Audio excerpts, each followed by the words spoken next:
हाँ बाकी मैंने कहा देखते हैं क्या होता है। कब है? परसों मेरा मुझे नहीं लगा रहा था, मैं देखना नहीं कुछ दे दो, देखो रटा मारना पड़ेगा। इवन प्रोग्राम भी होते हैं ना, एक बार बनाता हूँ एक तरीके से बना लिया होगा, हाँ। फिर उसके बाद मुझे उसका कोड भूल जाता है, नेक्स्ट टाइम मुझे कोई बनाना प्रोग्राम होता होता ही ऐसे वो है नेक्स्ट टाइम मुझे बनाना होता है फिर कोई और तरीके से बनाता हूँ। वो होता ही ऐसे है। तो जनरल प्रोग्रामर का यही होता है कि रटा थोड़ा मार। मुझे अपना प्रोजेक्ट भूल गया था कि मैंने कैसे बनाया। अच्छा जी, आज काफी इम्पोर्टेंट चैप्टर है ये कर्सर। कर्सर वैसे अगर हम सिलेक्ट स्टेटमेंट पीएलसी के ब्लॉक में यूज तो हम कर सकते हैं, लेकिन उसमें इशू ये है कि वो पीएलसी के ब्लॉक जो स्टेटमेंट लिखी जाती है वो ऐसी लिखी जाती है जो कि सिंगल रिकॉर्ड रिटर्न कर ऐसी। हाँ सही है बिल्कुल। मतलब कि अगर वो मल्टी रिकॉर्ड रिटर्न करती है सिलेक्ट स्टेटमेंट तो आपका पीएलसी का ब्लॉक उधर ही एरर आ जाता है और अगला कोड रीड ही नहीं करता, और जहाँ से प्रोग्राम कॉल हो वहीं पे कॉलिंग इन्वायरमेंट में एरर आ जाता है। एक तो मसला ये है, दूसरा मसला एक ये भी है कि अगर उस सिलेक्ट स्टेटमेंट में कोई रिकॉर्ड रिटर्न नहीं होता काफी एरर दोनों सूरतों में, अगर रिकॉर्ड एक से ज्यादा हो जाए या कोई रिकॉर्ड ना आए, दोनों सूरतों में वो सिलेक्ट स्टेटमेंट एरर्स देती है, और उन एरर्स को हम आगे जाके एक्सेप्शन सेक्शन में हैंडल भी करेंगे। लेकिन इशू ये है कि वो एक वक्त में एक ही रिकॉर्ड वेरिएबल में रखता है, और ठीक है, लेकिन कर्सर होता है बेसिकली यूज कि आप अपनी जो मल्टीपल रिकॉर्ड प्रोसेसिंग है उसको आप हैंडल करना चाहते हैं। मल्टीपल रिकॉर्ड प्रोसेसिंग मतलब कि आपने मल्टीपल रिकॉर्ड प्रोसेस करते हैं। अगर हम पीछे अगर मैं कहूँ, मैं अभी एक आपको असाइनमेंट दूँ कि एक ऐसा प्रोग्राम बनाना है पीएलसी के ब्लॉक के अंदर, पीछे जो हमने पढ़ा चैप्टर 4 था, कि मैंने अपनी कंपनी में डिसाइड किया है कि मेरी कंपनी में जितने मैनेजर्स हैं उनको मैंने 15% का इंक्रीमेंट दूँ, ठीक है, और मेरी कंपनी में जितने भी एनालिस्ट हैं उनको मुझे 16% का इंक्रीमेंट, और जितने भी सेल्समैन हैं उन सबको 10% का इंक्रीमेंट। ये डिसाइड हो गया, मैनेजमेंट ने डिसाइड कर लिया कि हमें अपने एम्प्लॉइज को इस तरह से इंक्रीमेंट देना। तो क्या करोगे, प्रोग्राम क्या लिखोगे? और अच्छा, उस प्रोग्राम की इनपुट क्या होगी कि मैं उसको सिंगल एम्प्लॉय पास करूँ। प्रोग्राम उससे क्या पूछेगा, एम्प्लॉय नंबर, वो एम्प्लॉय नंबर को लेके टेबल में जाएगा, देखेगा कि इस एम्प्लॉय नंबर के गेन इसकी करंट जॉब और सैलरी क्या है, वो किसी वेरिएबल में रख ली जाएगी। एम्प्लॉय नंबर ले लेंगे और बाकी वेरिएबल जैसे अपडेट कर रहे थे और हम मैं बात करूँ जो प्रोग्राम लिखेंगे उस प्रोग्राम को क्या पास करेंगे एम्प्लॉय।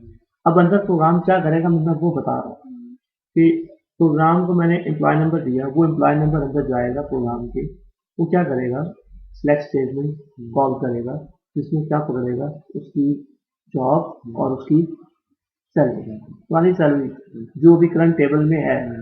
तो क्या हो गया, select job comma sal into क्या हो गया, जो वेरिएबल आप बनाए होंगे वो, और from EMP where emp number is equal to जो आपने पास की।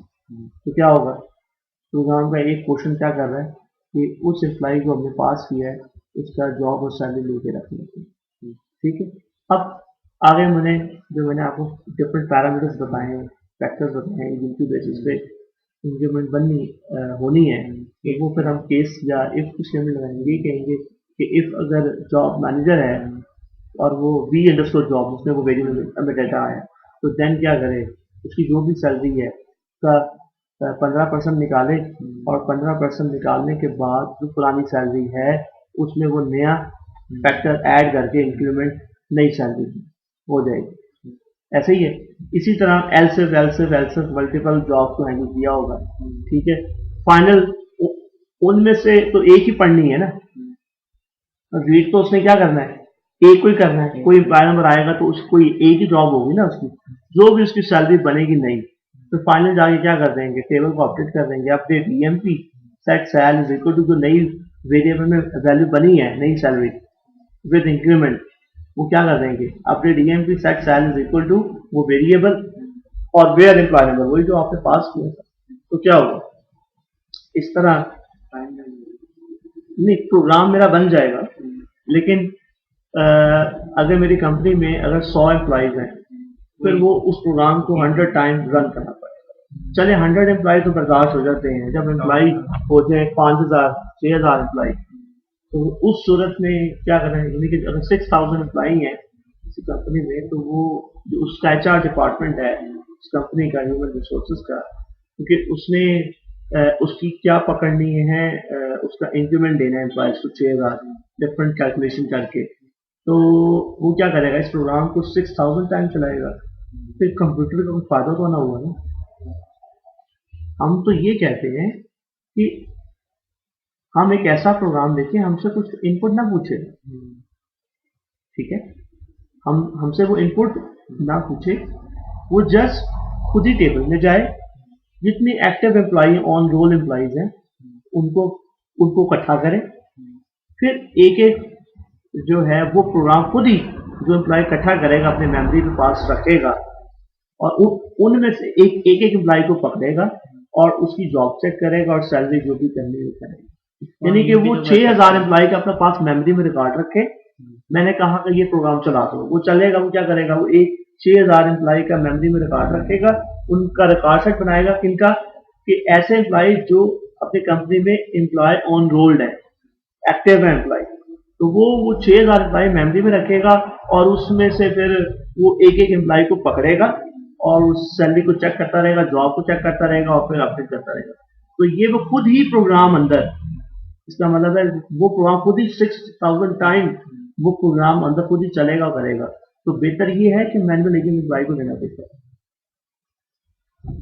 खुद ही करें, वैसे हम उससे भी कर सकते हैं, अगर रो आईडी दे दें और लूप चला दें रो आईडी। नहीं, मैं जो पूछ रहा हूँ कि बेहतर कौन सा है, कि बेहतर तो जो प्रोग्राम को मैनुअल दे दिया जाए, भाई ये आपका है, आप इस प्रोग्राम को इनपुट दो, बंदे को कह दिया भाई एक इसको इनपुट दो, और ये आपने प्रोग्राम हर एम्प्लॉय पे जिस एम्प्लॉय पे चलाना है वो 6000 टाइम चलाओगे एम्प्लॉय। लेकिन एक तरीकाकार ये है कि उसको ऑटोमेट कर दें, कि बस ये कह दें कि चला दो प्रोग्राम, वो फैक्टर्स डाल के इतने इतने इंक्रीमेंट डाल के प्रोग्राम चला दो, तो वो क्या करेगा, तो वो 6000 एम्प्लॉय खुद ही पकड़ेगा एक्टिव, और खुद ही उनपे हर एम्प्लॉय को करके टेबल में अपडेट भी सादा करता रहेगा। तो बेहतर कौन सा है, जो ऑटोमेटिक है, उसमें गलती के चांस नहीं है, उसमें ये हो सकता है कि कोई एम्प्लॉय रह जाए, मिस हो सकता है, इसमें तो कोई एम्प्लॉय मिस नहीं हो सकता। इसमें जो कंप्यूटर, उसमें ये है कि आपका कंप्यूटर में डेटा एक्यूरेट होना चाहिए कि वो एम्प्लॉय एक्टिव जो आपको नजर आ रहे हैं वो एक्टिव ही हैं। ये भी तो होता है ना, रियल में कुछ और होता है, सिस्टम में कुछ और होता है, तो वो एक अलग जो कहानी है। लेकिन बात ये हो रही है कि सिस्टम कह रहा है कि ये अगर 6000 एम्प्लॉय है, सब उसमें से 4000 एम्प्लॉय एक्टिव निकलते हैं, तो उसको फिर प्रोसेस किस एम्प्लॉय पे करना चाहिए, 4000। अगर उस प्रोग्राम को जरा और कंट्रोल दे दें कि उस प्रोग्राम को हम क्या पास करें, डिपार्टमेंट, भाई डिपार्टमेंट वाइज सैलरी बनाते हैं, डिपार्टमेंट वाइज सैलरी इंक्रीमेंट देते हैं, ये एचआर का डिपार्टमेंट है, ये प्रोडक्शन का डिपार्टमेंट है, ये आईटी का डिपार्टमेंट है, ये मैन्युफैक्चरिंग का डिपार्टमेंट है, जितने भी फाइनेंस का डिपार्टमेंट है, जितने भी मार्केटिंग डिपार्टमेंट, जितने भी डिपार्टमेंट्स हैं, हम बारी बारी उस प्रोग्राम को क्या दें, बारी बारी, तो उससे क्या होगा, डिपार्टमेंट वाइज हम हैंडल करेंगे। तो इस चीज को हैंडल करने के लिए हमें फिर क्या करना पड़ेगा, हमें एक मेमोरी में एक रिकॉर्ड सेट बनाना पड़ेगा, जो कि वो रिकॉर्ड सेट वो जो है वहां उन रिकॉर्ड सेट से रिकॉर्ड निकाले, वेरिएबल में रखे, उनके ऊपर प्रोसेस करें, फिर अगले रिकॉर्ड पे आ जाए। इसी तरह कब तक आ जाए, जब तक वो रिकॉर्ड सेट से सारे रिकॉर्ड फैच नहीं कर लेता। तो बेसिकली जो रिकॉर्ड सेट मैं जिसकी बात कर रहा हूं, ऑरेकल में उसको उस रिकॉर्ड सेट को वहां पे हम बोलेंगे, ठीक है, उसको उस रिकॉर्ड सेट में जो हम रिकॉर्ड फेच कर रहे हैं, बेसिकली फेच करके वेरिएबल में रख रहे हैं, जो प्रोसेस हो जाए फिर अगला आए फिर अगला आए, वो जो फेच कर रहे हैं और जो उस पॉइंटर्स है उसको हम क्या बोलेंगे, कर्सर। क्या बोलेंगे? कर्सर जो मॉडिफाई होके रखते जा रहे हैं। जो फेच करते हैं, बेसिकली होता ये है कि कर्सर एक पॉइंटर होता है। कर्सर क्या है? एक पॉइंटर होता है। मेमोरी में जब रिकॉर्ड फेच होता है ना, तो फेच करने के बाद पॉइंटर आगे को मूव कर देता है, अगला नेक्स्ट रिकॉर्ड। यानी कि अभी उसने एक रिकॉर्ड, सपोज 4000 रिकॉर्ड है, उसने पहला रिकॉर्ड फेच किया, तो जो उसका पॉइंटर है, कर्सर है, वो अगले रिकॉर्ड पे आ गया। फिर उसने वो रिकॉर्ड फेच किया, फिर पॉइंटर अगले रिकॉर्ड में, इसी तरह रिकॉर्ड फेच होते रहेंगे, पॉइंटर आगे को मूव करेगा। अच्छा, कर्सर उसको बोल रहा हूँ, पॉइंट करता जाएगा ना हाँ, उसे। मैं उस पॉइंट को बोल रहा हूँ, उस पॉइंटर को कर्सर बोल रहा हूँ। तो यहाँ पे ऑरेकल में जो आप दूसरे लैंग्वेज में तो रिकॉर्ड सेट बोलते हैं, वीबी वगैरह में ऐसे ही है, डेटा सेट रिकॉर्ड, लेकिन यहाँ पे हम इसको बोलेंगे एक्टिव सेट। ठीक है। अब ये कर्सर सेट वो होगा जो मैनिपुलेट हो चुका होगा। जी, एक्टिव सेट वो होगा जो हो चुका होगा। एक्टिव सेट वो होता है कि जिसमें रिकॉर्ड आ चुके होंगे, मॉडिफाई उसमें ही कुछ होता है, उस वो मॉडिफाई उसमें कुछ भी नहीं होता, उसमें से रिकॉर्ड एक ऐसा एक एरिया, एक जिसमें से खाली रिकॉर्ड निकाल सकते हो, उसके अंदर रख नहीं सकते, ना ही उस एरिया को मॉडिफाई कर सकते हैं। बात समझे कि नहीं समझे?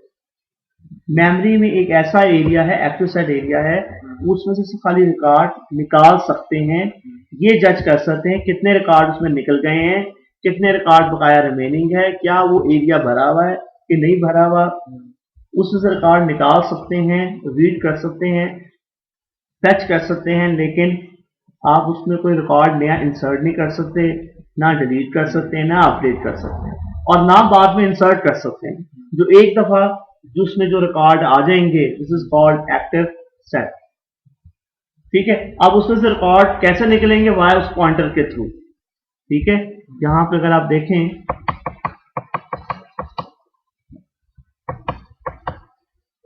ये देखें, ये आपके एम्प्लॉइज हैं, ये आपका टेबल है, ये आपके क्या बन गए? Active set. This is called cursor pointer. ठीक है। Cursor pointer same thing. ये देखो, ये स्टेप्स हैं कर्सर्स को कंट्रोल करने के लिए। कर्सर्स को पहले डिक्लेयर, वो एरिया पहले स्ट्रक्चर बनाया जाता है, यानी कि पहले कर्सर को डिक्लेयर किया जाता है। अभी वो एक्टिव सेट नहीं बना।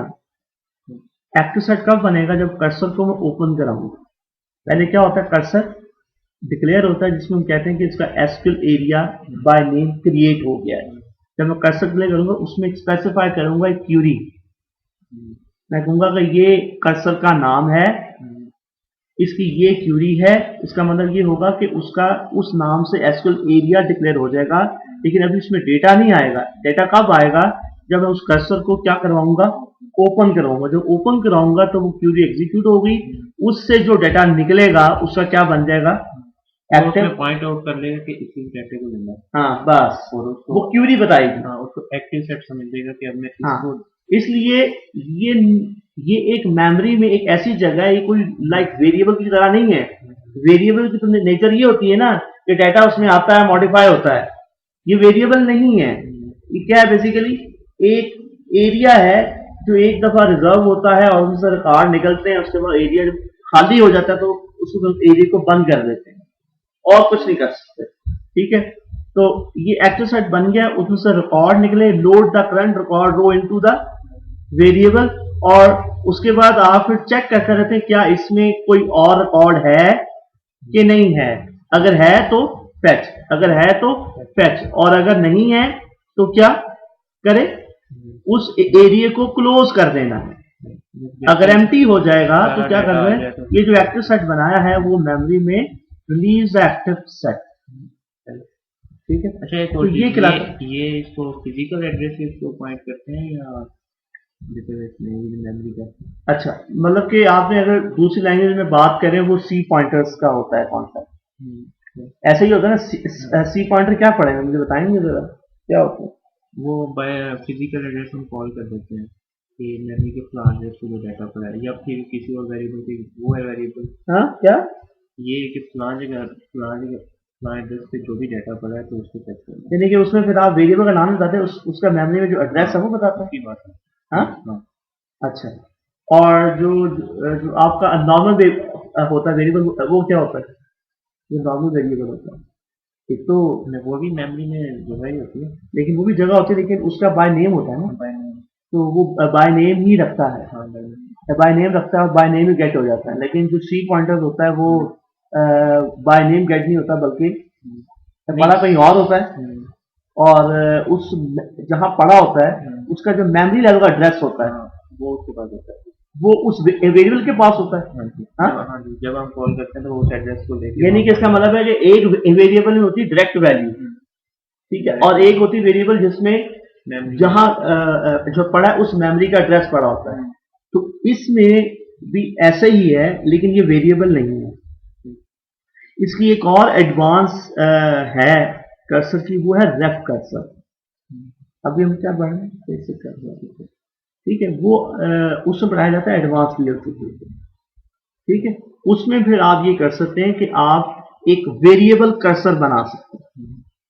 उसमें फिर ये होता है कि ऐसा वेरिएबल कर्सर कि जहां एक्टिव सेट बन रहा है ना, कर्सर बन रहा है, उस वेरिएबल में उसका पॉइंटर रखा जाता है, उसका एड्रेस रखा जाता है पूरे एरिया का। समझ गए क्या कहा मैंने? उसका एड्रेस जो है, यानी कि जहां एक्टिव सेट बनता है उसका एक एड्रेस होता है मेमोरी में, वो एड्रेस उस वेरिएबल में रखा जाता है, this is called cursor variable.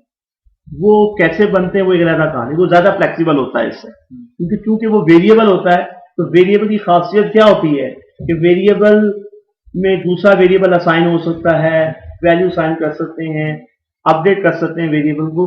तो जबकि ये कोई वेरिएबल नहीं है, ये जस्ट सीधा सीधा एक मेमोरी में बाय नेम एक नॉर्मल वेरिएबल है, एक क्या कह सकते हैं, कर्सर वेरिएबल नहीं बोलेंगे उसको, बोलेंगे एक एक्टिव सेट है। बाय नेम क्या है? एक्टिव सेट है भाई, जहां वो बन गया बाय नेम उधर ही है। जैसे एक आम वेरिएबल होता है, उसका बाय नेम होता है, उधर ही वैल्यू पड़ी है, इसका भी बाय नेम नाम है, उधर ही पड़ा हुआ है। इसको किसी एड्रेस से कॉल नहीं किया जा रहा, बल्कि डायरेक्ट बाय नेम ही इसे हैंडल किया जा रहा है। दिस इज कॉल्ड जो है आपका ये नॉर्मल कर्सर कहलाता है। अच्छा, यहाँ पे अगर आप मजीद इसमें देखें और इसके चार इसके स्टेप्स होते हैं। नंबर 1 पे पहले क्या होता है, कर्सर डिक्लेयर होता है। 4 स्टेप्स होते हैं इसके 4 स्टेप्स होते हैं, ठीक है, 1 2 3 एंड 4 क्लोज तक, ठीक है। अब यहां पे सबसे पहले क्या होगा, कर्सर को आप क्या कराएंगे, इट मीन्स के पहले कर्सर कहीं डिक्लेयर होगा, हाँ, ओपन से एक्टिव सेट बन जाएगा, फेच पॉइंटर जो है वो आगे मूव करेगा, ये कर्सर पॉइंटर, ठीक है। और क्लोज फिर कर्सर को जब सारे रिकॉर्ड निकाल लेंगे, उसके बाद क्या करेंगे, उसको क्लोज कर देंगे। तो अभी ये आपको यहाँ पे पहला स्टेप क्या बता रहा है, ओपन द कर्सर। इसमें ओपन द कर्सर का मतलब होता है जैसे कर्सर ओपन होगा, सी पॉइंटर पर रेडी होगा रिकॉर्ड फेच करने के लिए। उसके बाद अगला स्टेप क्या है, record. Second step, fetch a row using the cursor. इस पॉइंटर की मदद से कर्सर वो रिकॉर्ड निकलेंगे और किसी न कहीं वेरिएबल में रखे जाएंगे और कंटिन्यू अंटिल तब तक एम्प्टी नहीं हो जाता ये, ठीक है। उसके बाद 5000 होंगे तो 5000 वेरिएबल जैसे टाइम चाहिए? नहीं नहीं नहीं नहीं नहीं, देखिए कंप्लीट कर देखिए, हमें फिर इसको लूप में लिखेंगे ना, लूप में लिखेंगे ना। एक एक्टिव सेट बन गया 4000 का रिकॉर्ड का, वो लूप में लेगा, एक रिकॉर्ड पकड़ेगा, उसके ऊपर जो भी आपने जॉब पकड़ी, उसकी सैलरी पकड़ी और जो भी देना इंक्रीमेंट आपने फेच किया, रिकॉर्ड कैलकुलेशन की, रिकॉर्ड अपडेट किया, एक रिकॉर्ड के लिए, एक रिकॉर्ड के लिए। फिर पॉइंटर अगर लूप में होगा ना, दोबारा स्टार्ट होगा, फिर वो अगले रिकॉर्ड को फेच करेगा, वो बार बार वेरिएबल मॉडिफाई होता रहेगा। एक दफा वेरिएबल वैल्यू आएगी, वो अपने जो हमारा मकसद है वो चीज तो हो गया उससे, उसके बाद उसको अगले रिकॉर्ड पे आएगा, दोबारा ये 4000 टाइम करेगा, 4000 रिकॉर्ड है। तो ये थर्ड में क्या करेगा, कर्सर पॉइंटर जो है वो बेसिकली ये पूरा एरिया एक्टिव हो गया, सॉरी एम्प्टी हो गया है, तो कर्सर को क्या कर देना, क्लोज कर देना।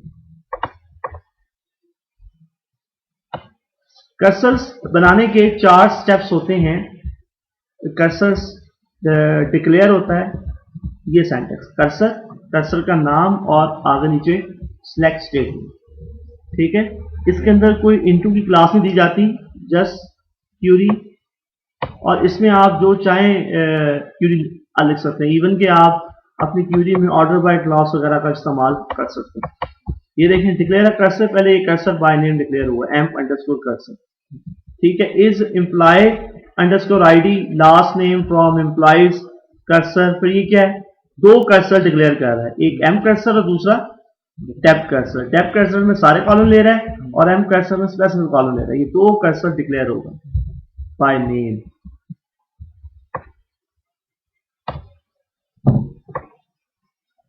ठीक है। उसके बाद क्या है, कर्सर हमेशा ओपन बिगिन में होता है, open the cursor to execute the query and identify the active set. अच्छा, एक कर्सर जो हम डिक्लेयर कर लेते हैं उसके बाद उसे जितनी बार भी ओपन करना चाहे कर सकते हैं बार बार, वो मेमोरी में स्टोर हो जाता है डिक्लेयर करने के बाद।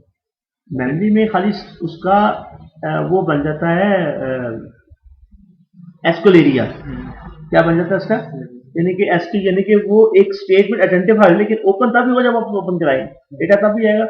एम्प्टी यानी कि एक स्ट्रक्चर टाइप का कह सकते हैं बन जाएगा, लेकिन उसमें रिकॉर्ड नहीं होंगे। और ये डिक्लेयर कर्सर डिक्लेयर नहीं होगा, कर्सर डिक्लेयर हमें डिक्लेयर के अंदर ही होगा, ओपन आपके बिगिन में होगा, ठीक है। Open the cursor to execute the query and identify the active set, ठीक है। अगर क्यूरी बेशक कोई रिकॉर्ड रिटर्न नहीं करती तो एक्सेप्शन नहीं आती इससे, पहले बात, लेकिन जो अगर आप डायरेक्ट सिलेक्ट स्टेटमेंट यूज करते हैं उसमें फिर आती है, ठीक है। User use cursor attribute test the outcome after the fetch, वो ये कहता है कि अंदर जो एक्टिव सेट बना होता है उसमें रिकॉर्ड निकलते जा रहे हैं, अब बकाया कितने रिमेनिंग रिकॉर्ड रह गए हैं, रिकॉर्ड के अंदर हैं कि नहीं है, उसके लिए कर्सर्स के एट्रीब्यूट्स होते हैं, क्या होते हैं, कर्सर एट्रीब्यूट। कर्सर के एट्रीब्यूट, जो कर्सर का नाम होता है ना, अगर वो कर्सर का नाम है एम कर्सर, तो वो एट्रीब्यूट किस तरह होंगे आपके, एम अंडरस्कोर कर्सर परसेंटेज रो टाइप, ये एक नंबर टाइप का एट्रीब्यूट होता है कर्सर का, ये बताता है कितने रिकॉर्ड फैच हो गए। ये खुद, ये वाले जो वेरिएबल है खुद अपडेट होते रहते हैं, हमें करने की जरूरत नहीं, वो खुद अंदर का हालात बयान बताते हैं, तो वो फिर हमें मालूम किसके थ्रू होते हैं, कर्सर एट्रीब्यूट से। भाई कितने रिकॉर्ड फैच हो गए, पहला कौन सा हो गया, M underscore cursor percentage row count, ठीक है। दूसरा होता है M underscore cursor percentage found, ये एट्रीब्यूट ट्रू फॉल्स होता है, ये बताता है कि इसमें रिकॉर्ड अगर मिल जाता है तो क्या होता है, वो एट्रीब्यूट ट्रू हो जाता है, और अगर जब उसमें रिकॉर्ड नहीं मिलता तो क्या हो जाता है, फॉल्स हो जाता है, ठीक हो गया। अच्छा, फिर एक और होता है इसका तीसरा attribute, amp underscore cursor percentage not found, ये भी बुलियन होता है, ट्रू फॉल्स होता है। नॉट फाउंड ट्रू कब होगा, जब वो एम्प्टी होगा एरिया, जब वो रिकॉर्ड मिलेगा तो ये क्या हो जाएगा, फॉल्स हो जाएगा, ठीक है। एक और लास्ट होता है amp underscore cursor is open, ये बताता है कि कर्सर आपका इस वक्त ओपन है कि नहीं है, एक्टिव सेट बना कि नहीं बना, तो वो कर्सर एट्रीब्यूट्स कहलाते हैं, वो आगे डिटेल में किया है। कर्सर को क्लोज भी करना पड़ता है, हाँ जी, बिल्कुल क्लोज भी करना पड़ता है ये। उसके बाद सेकंड स्टेप कर्सर ओपन हो गया, उसके बाद क्या है, कर्सर से उस एरिया से रिकॉर्ड निकालना है, तो retrieve the current row value into the variable, include the same number of variable, जैसे आपके कर्सर में कॉलम है उसी हिसाब से वेरिएबल होने चाहिए, और हर वेरिएबल मैच होना चाहिए पोजीशन और कॉलम के हिसाब से, ठीक है। और उसको फिर बाद में आपको टेस्ट करना है कि आया उसमें रिकॉर्ड आया कि नहीं आया, या तो फिर आपको प्रिंट करवा लें डीबीएमएस से, ठीक है। जैसे ये क्या करवाया उसने, फैच, ठीक है, कर्सर नेम, और आगे क्या है, इनटू वेरिएबल्स में, और आगे कंडीशन लूप से बाहर निकलने के लिए। बेसिकली ये फैच की स्टेटमेंट कहाँ लिखी, बेसिक लूप में। आपने जो डेटा फैच करके रखा है उसको कहीं आगे आपने प्रोसेस तो करवाना है ना, प्रोसेस द रिट्रीव डाटा, जो भी आप एग्जिट तब करेंगे जब कर्सर एंड हो जाएगा। जी बिल्कुल, यानी कि जब एक्टिव खाली हो जाएगा ना, फिर ये उसकी कुछ एग्जांपल दूंगी कंप्लीट।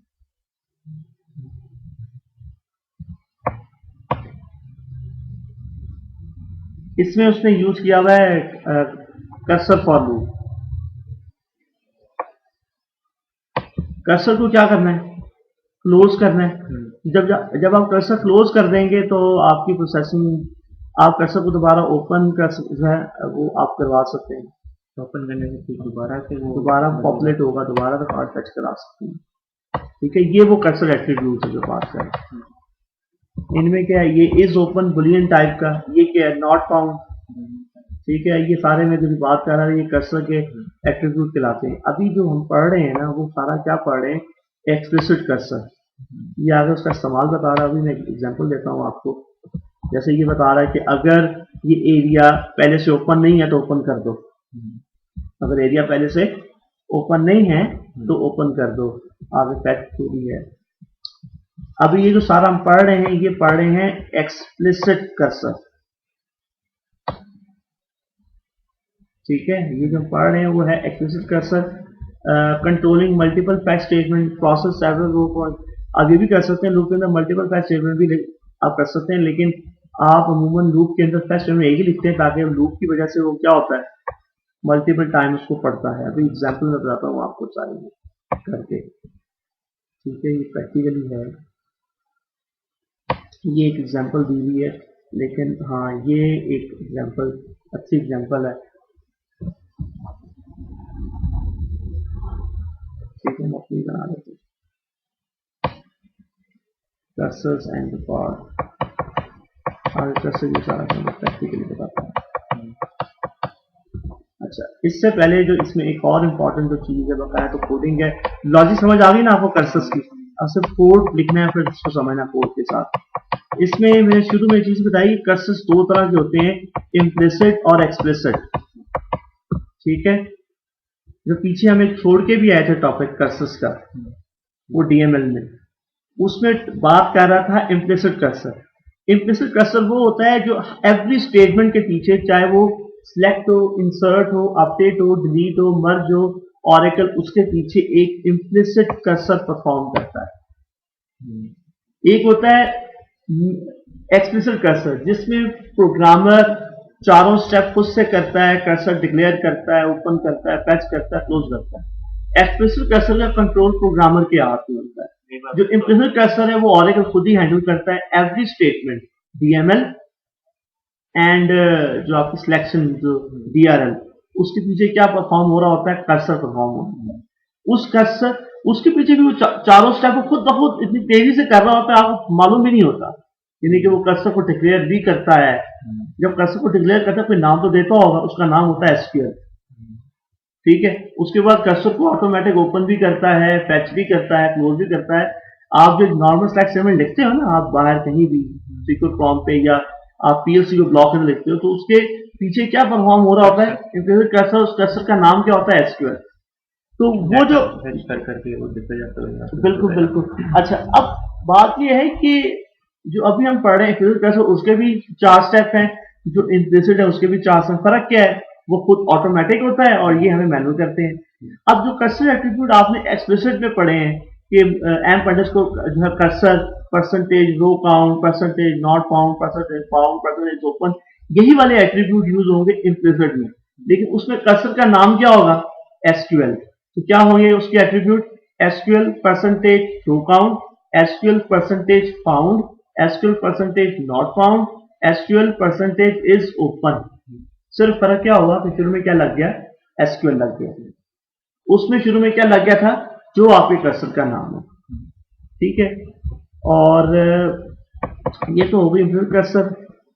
यहां वही बात कर रहे हैं कि every SQL statement executed by the Oracle server has individual cursor associated with it. Implicit declare for all DML and PL SQL select statements. Explicit cursor declare and named by the programmer. ठीक है, तो ये इस पूरे chapter का है। अब ठीक है, इसके साथ जो है मैं एक और टॉपिक भी स्टार्ट करूंगा। पहले मैं बेसिक कर्सर्स की एक सैंपल बना लूं। यहाँ पे डिक्लेयर, पहले आप इसको डिस्क्राइब कर लें अपने टेबल को।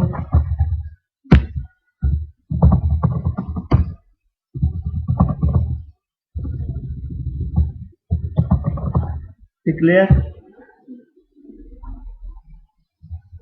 क्या होएगा, V underscore emp number, V underscore emp number, तो क्या लिखूं, E M P dot emp number percentage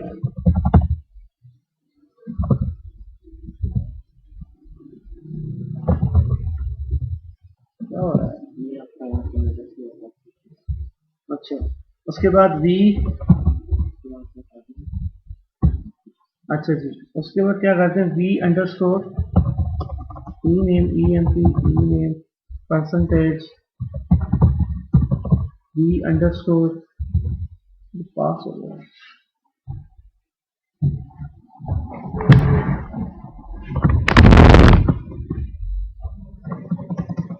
V underscore job percentage V underscore MGR. अच्छा, अगर मैं इसको ये कह दूं तो कोई मसला तो नहीं है।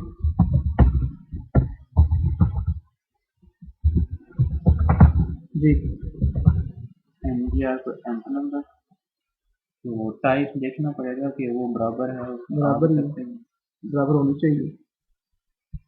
सही है। वो एमजीआर उसी के अंदर होते हैं ना।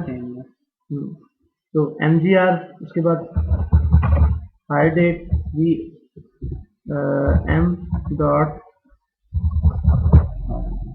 परसेंटेज वी अंडरस्कोर क्या है, सेल। अभी आपकी मर्जी, अब सारे ना लें, जो आपको रिक्वायर वाले वो ले सकते हैं आप, लेकिन मैं इसमें सारे ले रहा हूँ। V underscore commission, V underscore sal percentage type V underscore क्या है, सेम होना चाहिए, ठीक है। उसके बाद V M dot depth number percentage, ये भी हमारे क्या डिक्लेयर हो गए, वेरिएबल। अब कर्सर भी उसी हिसाब से मैं लूंगा, select amp number E name job set, suppose मैं ये रकम ले लेता हूँ, ठीक है, इनटू, लेकिन ये नहीं करना, ये तो फिर वो आगे कर्सर बनाते हैं इसको, इसमें सारे नहीं लेते, amp number E name job,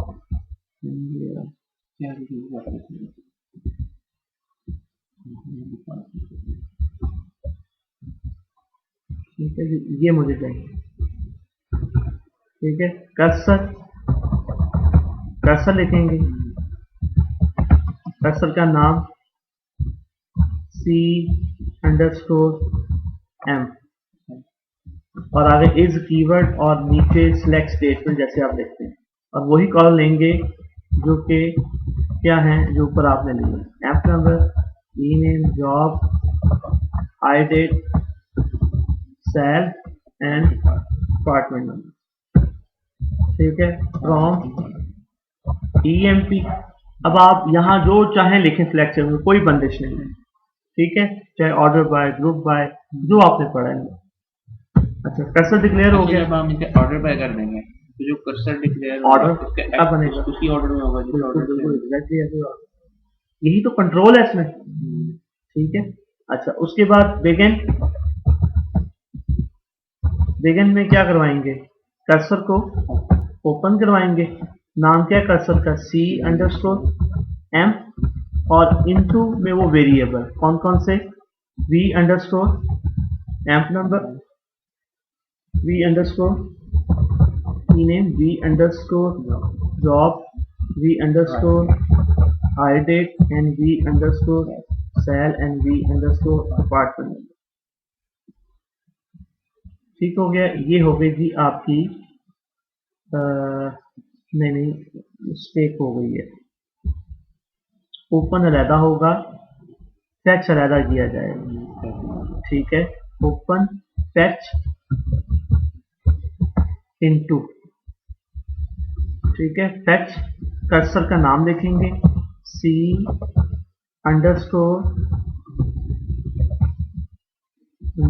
EMP और किसमें रखे, इन वेरिएबल्स में, ठीक है। उसके बाद क्या करें, इसको प्रिंट करा लें, क्या वाकई वैल्यू आई है कि नहीं आई, प्रिंट करा लें, प्रोसेस करें जी, लूप में रखना पड़ेगा, देखते हैं अभी क्या हमें क्या कहता है। v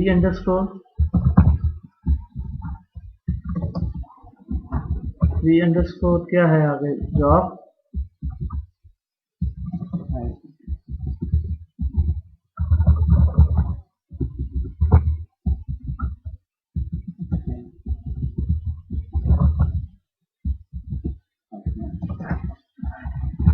अंडरस्कोर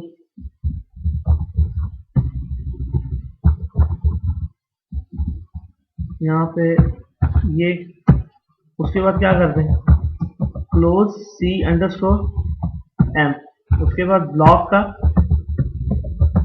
एंड, यही कोड है जी। एक वैल्यू दी, क्योंकि पॉइंटर तो आगे मूव ही नहीं हुआ ना, क्या हुआ, एक वैल्यू रिकॉर्ड फैच हुआ, अगली लाइन पे उसने प्रिंट कर दिया और अगली लाइन पे क्या साथ क्लोज कर दिया, यानी कि अभी पूरे रिकॉर्ड फैच ही नहीं किए थे, आपने क्या कर दिया। हाँ, बाकी उसकी वजह ये है कि एम्प्लॉय नंबर ये ज़्यादा बकाया नल होंगे, बकाया क्या होंगे,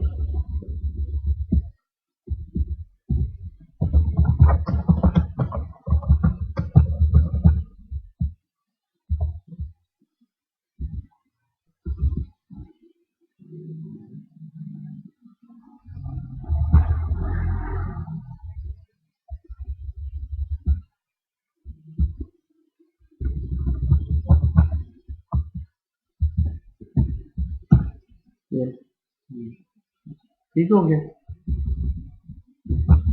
अब इसको क्या करें, अच्छा कर्सर अगर हम क्लोज नहीं करते तो ऑटोमेटिक क्लोज हो जाएगा, क्योंकि ये एक एनोनिमस ब्लॉक है, जैसे ब्लॉक एंड हो खत्म, तो इसका मतलब कि क्लोज ऑप्शनल है, क्लोज ऑप्शनल है। अच्छा, अब इसको क्या करना है, ओपन तो आप बार बार नहीं कराएंगे, तो लूप में क्या रखेंगे, फैच को लूप, ठीक है, और क्लोज जब खाली हो जाएगा, टच करें, प्रिंट करें, यहाँ पे एंड लूप, खाली होने के बाद ही सबको जो क्लोज कराना है ना, जब सारे लूप। अच्छा, ये अब ये तो इनफिनिट लूप बन गया है, तो क्या करूं, कर्सर को एक तो नेक्स्ट पे कन्वर्ट करते हैं, यहाँ पे अगर लिखूं कि एग्जिट लूप से बाहर निकलने के लिए, एग्जिट व्हेन, अगर कर्सर नेम क्या है, C_M%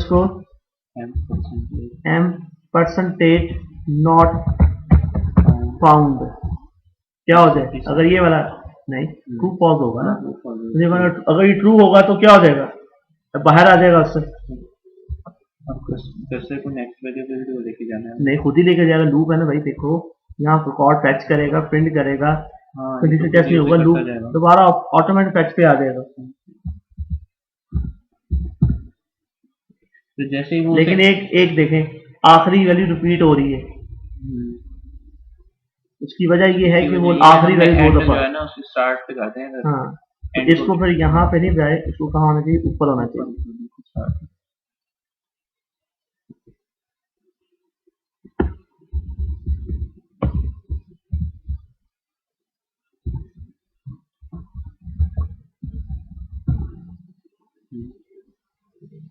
अच्छा, हम जैसे एक बार फेच किया तो उसने किया और नेक्स्ट पे चला जाएगा, फिर हम फेच करेंगे तो फिर नेक्स्ट पे चला जाएगा, जैसे उसमें से करता था सीक्वेंस है, तो उसे नेक्स्ट पे लेके जाना ही पड़ेगा, खुद ही अपने पॉइंटर ने मूव भी करना है आप, जब फेच पड़ेगी जो रिकॉर्ड निकलेगा, फिर पॉइंटर वो अगले रिकॉर्ड को कर देगा, अगले रिकॉर्ड पे मूव कर देगा, रिकॉर्ड निकलेगा फिर अगले रिकॉर्ड, इस तरह पॉइंटर मूव होता रहेगा। फाउंड ट्रू होगा उस वक्त सारा रिकॉर्ड एंड हो चुका होगा, बिल्कुल नॉट फाउंड, क्योंकि आपने वो इसी कर्सर एट्रीब्यूट अगर एक और करें, साथ साथ अगर एक और एट्रीब्यूट का इस्तेमाल कर लें प्रिंट आउट के अंदर, अब यहाँ पे आप जो मर्जी इन वेरिएबल के ऊपर कर दें, मैंने यहाँ प्रिंट करा ली है, अब आप इनको लेके आगे वो इफ में ला के कि जॉब अगर मैनेजर है तो ये करे, आगे प्रोसेसिंग है जितनी आपने करनी है, ठीक है।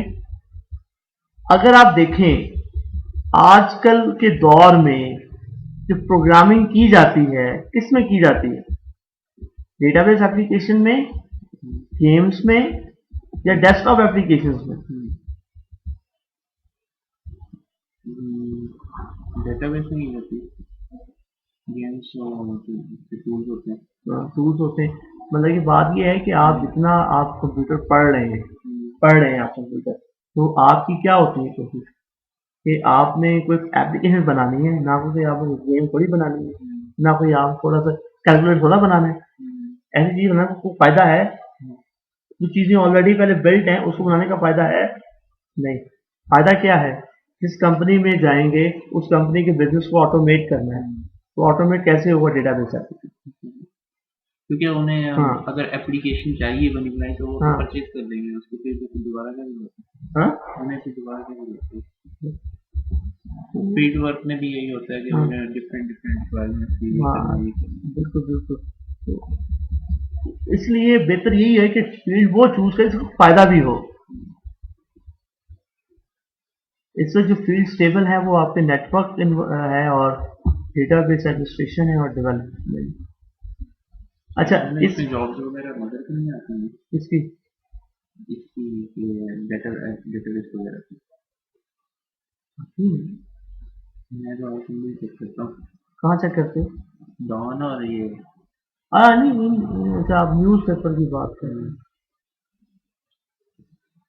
अच्छा जी, यहाँ पे ये तो हो गया, इसको करेगा। अब जो मुझे चीज़ इसमें दिखानी, हाँ मुझे इसमें ऐड करना था वो एक और कर्सर एट्रीब्यूट, जिसको हम क्या देंगे, C_M percentage row count.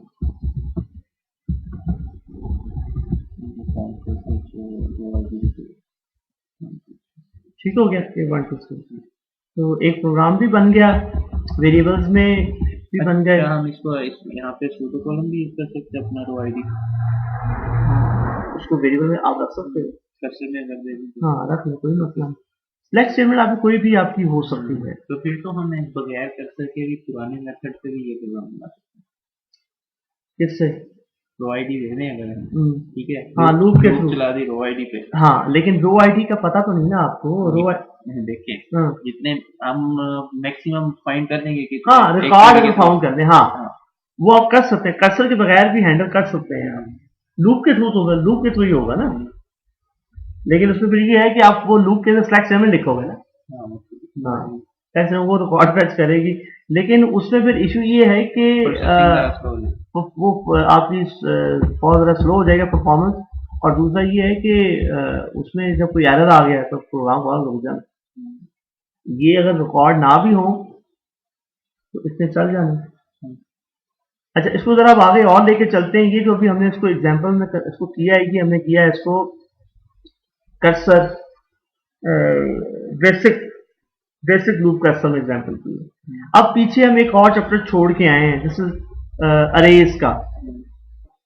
PL SQL मैंने बताया था ना कि हम आगे जाकर पढ़ेंगे पीएल सीक्वल। अरेज तो अभी मैं कह रहा हूँ उसको कर्सर तक खत्म ना करते, क्योंकि मैं प्रैक्टिस नहीं करता, इसके साथ ही मुझे करना था, प्रैक्टिस नहीं कर रहा हूँ, तो एग्जाम्पल नहीं, वो एग्जाम्पल इसके साथ बनेगी ना आगे।